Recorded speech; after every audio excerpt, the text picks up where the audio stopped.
Minutemen were members of well-prepared militia companies of select men from the American colonial partisan militia during the American Revolutionary War.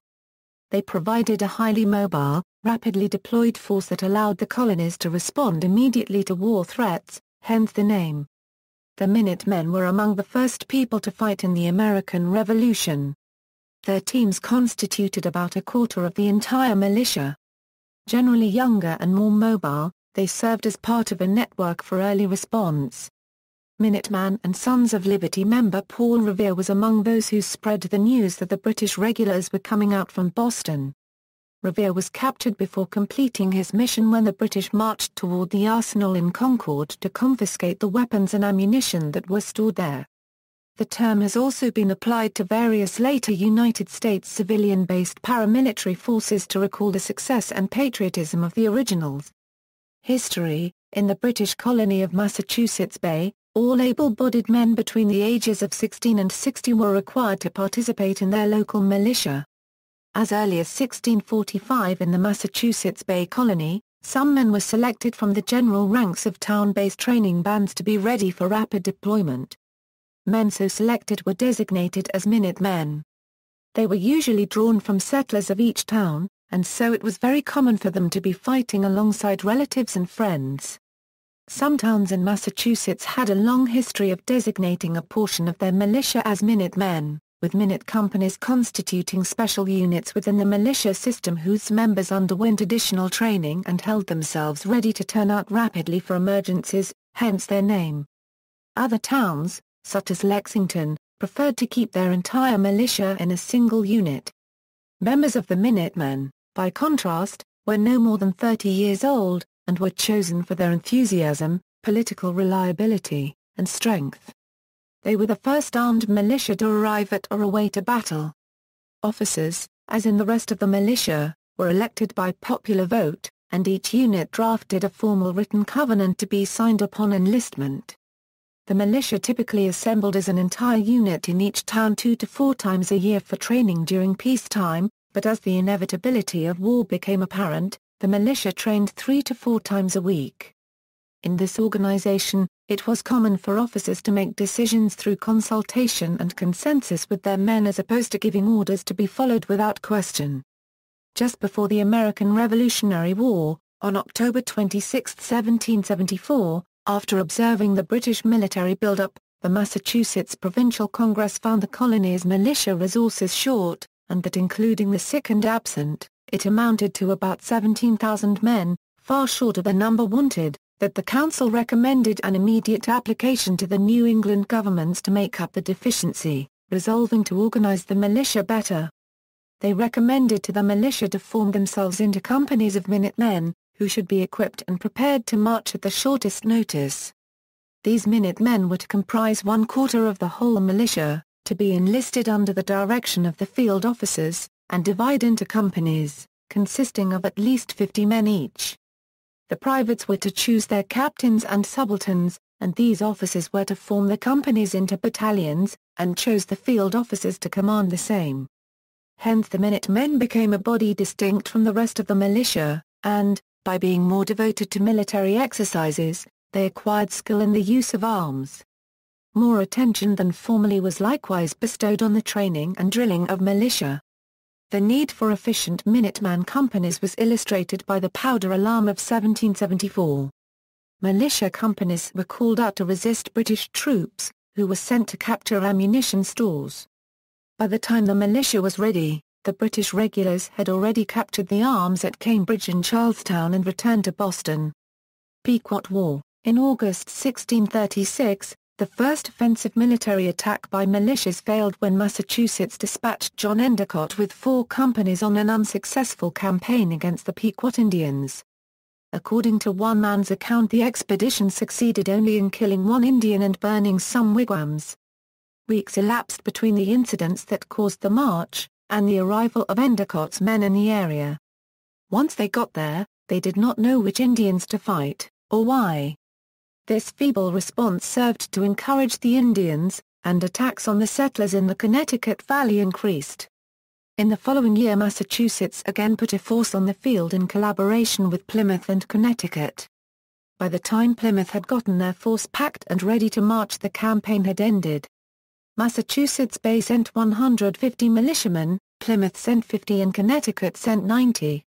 New England Confederation. In May 1643, a joint council was formed.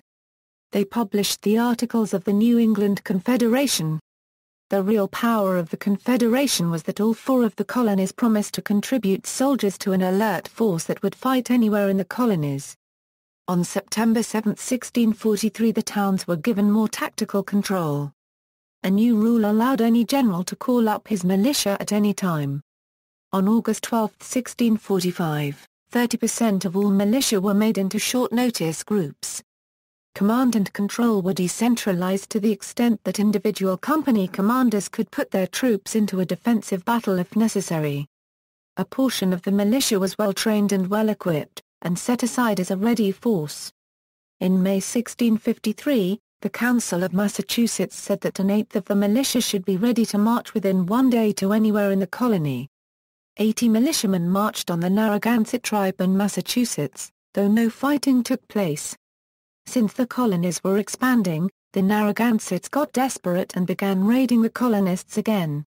The militia chased the Indians, caught their chief, and got him to sign an agreement to end fighting. In 1672, the Massachusetts Council formed a military committee to control the militia in each town. In 1675, the military committee raised an expedition to fight the raiding Wampanoag tribe. A muster call was sent out and 4 days later, after harsh skirmishes with the Wampanoags, 3 companies arrived to help the locals. The expedition took heavy losses, 2 towns were raided, and one 80-man company was killed entirely, including their commander. That winter, 1,000 militiamen pushed out the Wampanoags. In response to the success of the Wampanoags, in the spring of 1676 an alarm system of riders and signals was formed in which each town was required to participate.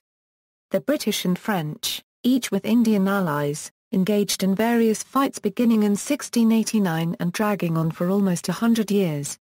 In 1690, Colonel William Phipps led 600 men to push back the French. 2 years later he became governor of Massachusetts. When the French and Indians raided Massachusetts in 1702, Governor Phipps created a bounty which paid 10 shillings each for the scalps of Indians. In 1703, snowshoes were issued to militiamen and bounty hunters to make winter raids on the Indians more effective. The Minuteman concept was advanced by the snowshoemen. The Minutemen always kept in touch with the political situation in Boston and their own towns. From 1629 to 1683, the towns had controlled themselves, but in 1689, the king appointed governors. By 1772, James Otis and Samuel Adams used the town meetings to start a committee of correspondence. This instigated in 1774 a boycott of British goods. The Minutemen were aware of this as well. With a rising number of Minutemen, they faced another problem: a lack of gunpowder to support an army for long enough to win freedom. They needed powder badly. The people of an island controlled by the Dutch, St. Eustatius, decided they had had enough, with the British being the major power and having its hand grasping over the entire world. They were quite pleased with the idea of a large rebellion rising up against the British in the New World. As a token of support, they traded gunpowder to the colonials for other goods needed in Europe. Not only did the Minutemen have political awareness of events in New England, but also of the feelings in other countries such as in Holland and France. The colonials knew that other powers in the world were against the British for the amount of power they wielded. American Revolutionary War period. In 1774, General Thomas Gage, the new governor of Massachusetts, tried to enforce the Intolerable Acts, which were designed to remove power from the towns. Samuel Adams pressed for county conventions to strengthen the revolutionary resistance. Gage tried to seat his own court in Worcester, but the townspeople blocked the court from sitting. 2,000 militiamen marched to intimidate the judges and get them to leave. This was the first time the militia was used by the people to block the king's representatives from acting on royal orders and against popular opinion. Gage responded by preparing to march to collect munitions from the provincials. For 50 miles around Boston, militiamen were marching in response.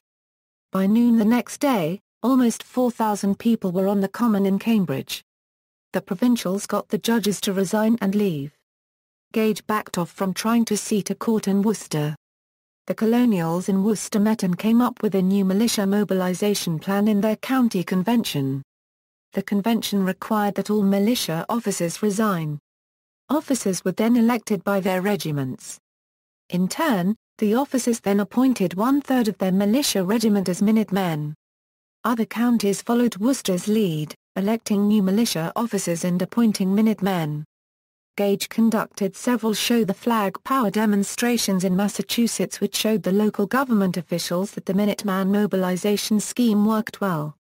When it came to practicing formations with their weapons, the British mainly only practiced on formations and marching. In addition to having no area to practice live firing because they were crowded into Boston, the British knew that in 18th-century warfare the movement of the bodies of men in their formations to maximize the line of fire was the more difficult and therefore, more important part of military drill. The militia planned extensively with elaborate plans to alarm and respond to movements by the King's forces out of Boston. The frequent mustering of the minute companies also built unit cohesion and familiarity with live firing which increased the minute companies' effectiveness. The royal authorities inadvertently gave the new Minuteman mobilization plans validation by several show-the-flag demonstrations by General Gage through 1774. The royal authorities in Boston had seen these increasing numbers of militia appearing and thought that if they sent a sizable force to Concord to seize munitions and stores there, the militia would not interfere. The events on April 19, 1775 proved them wrong when the mobilization fielded large numbers of Minutemen to confront them at Concord that, with the arrival of the slower-moving militia, rapidly outnumbered them and forced a strategic defeat on Colonel Smith forcing him back to Boston. The mobilization plan worked so well that only the timely arrival of a relief column under Lord Percy in Lexington prevented the annihilation or surrender of the original road column. Equipment, training, and tactics. Most colonial militia units were provided neither arms nor uniforms, and were required to equip themselves. Many simply wore their own farmers' or workmen's clothes, and in some cases they wore cloth hunting frocks. Most used fowling pieces, though rifles were sometimes used where available. Neither fowling pieces nor rifles had bayonets. Some colonies purchased muskets, cartridge boxes, and bayonets from England, and maintained armories within the colony. The Continental Army regulars received European-style military training later in the American Revolutionary War, but the militias did not get much of this. Rather than fight formal battles in the traditional dense lines and columns, they were better when used as irregulars, primarily as skirmishers and sharpshooters. When used in conjunction with Continental regulars, the militia would frequently fire ragged irregular volleys from a forward skirmish line or the flanks of the Continental Army, while Continental soldiers held the center. Their experience suited irregular warfare. Most were familiar with frontier hunting. The Indian Wars, and especially the recent French and Indian War, had taught both the men and officers the value of irregular warfare, while many English troops fresh from Europe were less familiar with this. The long rifle was also well suited to this role. The rifling gave it a much greater range than the smoothbore musket, although it took much longer to load. Because of the lower rate of fire, rifles were not used by regular infantry, but were preferred for hunting. When performing as skirmishers, the militia could fire and fall back behind cover, or other troops, before the British could get into range. The wilderness terrain that lay just beyond many colonial towns, very familiar to the local Minuteman, favored this style of combat. In time, however, loyalists like John Butler and Robert Rogers mustered equally capable irregular forces. In addition, many British commanders learned from experience and effectively modified their light infantry tactics and battle dress to suit conditions in North America. Through the remainder of the Revolution, militias moved to adopting the Minuteman model for rapid mobilization.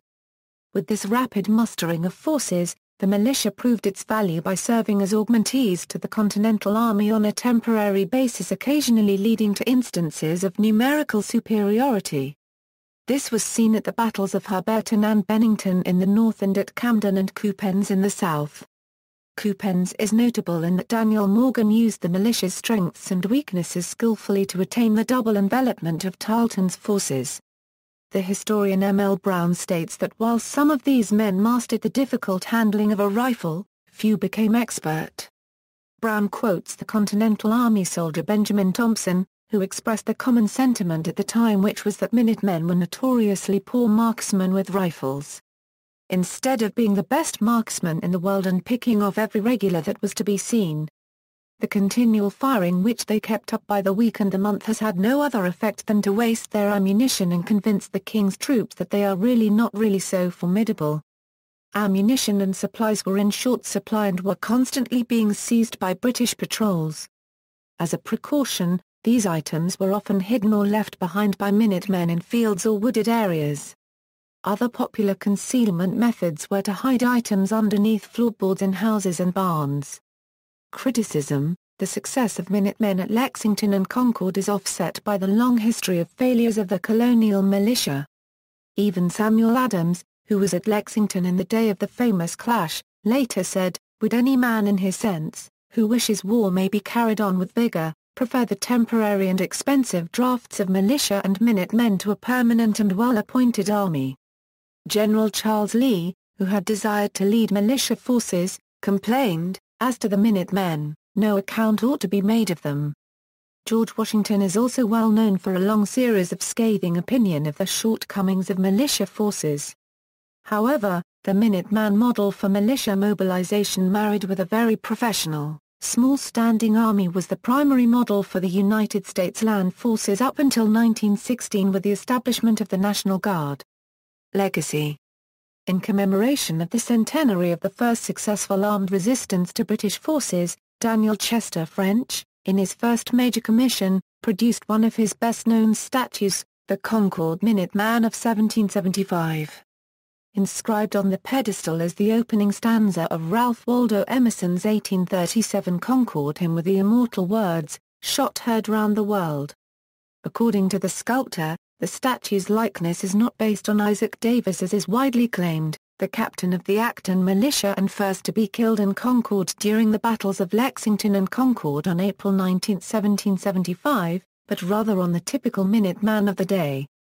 Minutemen are portrayed in Paul Revere's Ride, a poem by Henry Wadsworth Longfellow. Although historians criticize the work as being historically inaccurate, Longfellow understood the history and manipulated it for poetic effect. The athletic teams of the University of Massachusetts Amherst are nicknamed the Minutemen and Minutewomen. The U.S. Air Force named the LGM-30 intercontinental ballistic missile the Minuteman, which was designed for rapid deployment in the event of a nuclear attack. The Minuteman III LGM-30G remains in service today. References. Footnotes. External links: Captain Robert K. Wright, Junior Massachusetts Militia Routes, a bibliographic study. 116th Military History Detachment Virginia Army National Guard. Available at the United States Army Center of Military History. Who are the Minutemen? Organization of the Minutemen. Minuteman National Historical Park.